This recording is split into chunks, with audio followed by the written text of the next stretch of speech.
Hi everyone, this is Pam from the Bug Bites with yet another episode on the Gypsy. Today we'll go exploring more on the welding with focus on rotation and group feature. Before we go to the Gypsy, here is a little bit of bugmatics, that is bug geometry, which we'll use while rotating an image or a group of letters. Images are usually laid along the y-axis and letters are laid along the x-axis. Irrespective of how they are laid, if we consider the starting image position as 0, when we want to proceed clockwise, it is negative, and when we have to proceed anti-clockwise, it is positive. So in case we use a number pad, then we have to type in the negative of the number, and when we have to use the arrow keys, single or double arrow keys, you decrease it. So when you want to go anti-clockwise, you have to key in a positive number and you have to increase the double or single arrow. Also, when you're using the number pad, I noticed one feature of that is it always calculates the image at the point 0. It resets the image at the point 0. So even if you make a mistake, for example, you have keyed in minus 30 or 40 and you want it at say about 60, you just have to go back to the keypad and type in the number which you want, that is 60. So if you want it at 40 degrees, just type in 40. If you want that image to be at 90 degrees, just type in 90. Here down below I have the regular way the images can be rotated, and some key numbers is from 0. When you proceed this way, it is 30, 45, 60 and 90, and in the anti-clockwise it is 90.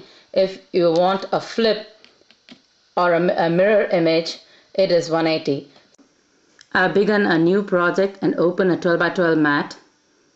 I'll go to the keyboard overlay and I want to go to the storybook cartridge, which is in bold because I've linked it, and select the bold letters and type in hoot because I want to do a project with an owl saying hoot hoot. So I want to weld these together. So welding is possible if it's grouped together. It is hot when it is grouped together, and welding will be possible only when it is overlapped. So I'll go to advanced, press on kerning and go to negative, and this time I want to do 0.3 and press OK. It has brought it closer to me, and I want to be able to nudge. I want to nudge and arrange in a fashion where I can work with it. So I'm going to press the silver button on the top, increase the screen view, and then pan it using the lower button. And now when I see the O, because the kerning doesn't start from the end point of the letter, so O and O, it's kerned more than O and T. So I want to be able to move this, and as I explained in the last video, it's better when I start from left to right. So because it doesn't pick up the letters from the right and move along like in DS. This is a little bit different. So it's better to work and position from the right. So it's all in blue for me because it is automatically grouped. I press on the O and nudge it, and that's enough of an overlap for me. Again, press on this O, it turns purple, and no, I don't want it to go up, I just want it to move right. That's enough for me. And on the T till it turns purple and nudge it. That looks right to me. So I go to I just click out and then select it back again. Everything is in blue. I go to advanced and press weld to preview. I press the I, and as you can see, it has welded it perfectly. So let me zoom in for you to see where all it has welded.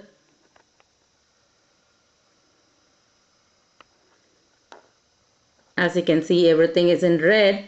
These portions in gray right here will not cut. There is a selection box around the image. Where the point selection box begins, that is the point of the x-axis, not the beginning of the letter H itself. So for this whole image, this is the point of the x-axis, and this will be the corner of this box will be the point of the y-axis. On the Gypsy message board, they said that when they put x-axis and y-axis, they did not get the image to start exactly at the point it began. So that is the reason, because it considers this point, the lower corner, to be the 0, 0 position. So lower corner to be the actual position of the x and y. And it's already grouped for me, but in case I am in doubt, just go and press this button here. It will group it for me again. And I go to advanced, and I want another hoot, because I want the owl to say hoot hoot, not just one hoot. So I just click this button. As you can see, let me zoom in. You can see that there is another hoot there, which is in blue, and that has been copied. So one way in which I found that to move it, to get it perfect, it's better to use these down arrow keys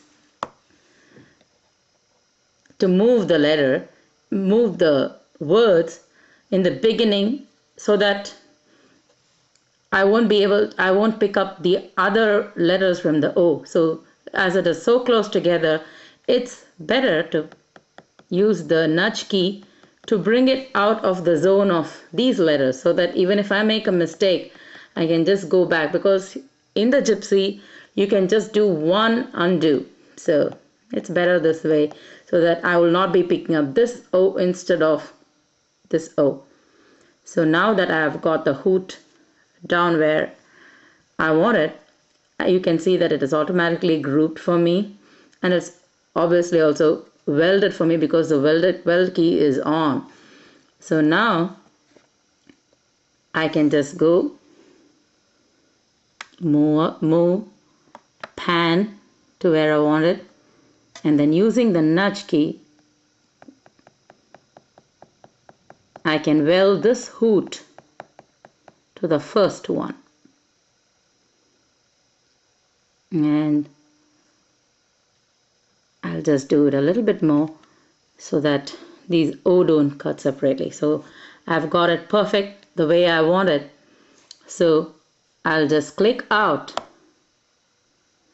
go to basic, then group both together. So the way I do it is just press group, and then it selects the first one in blue. Then I go to the second hoot and select that in blue as well. As the video is too long, I'll be continuing in part 2. Thank you.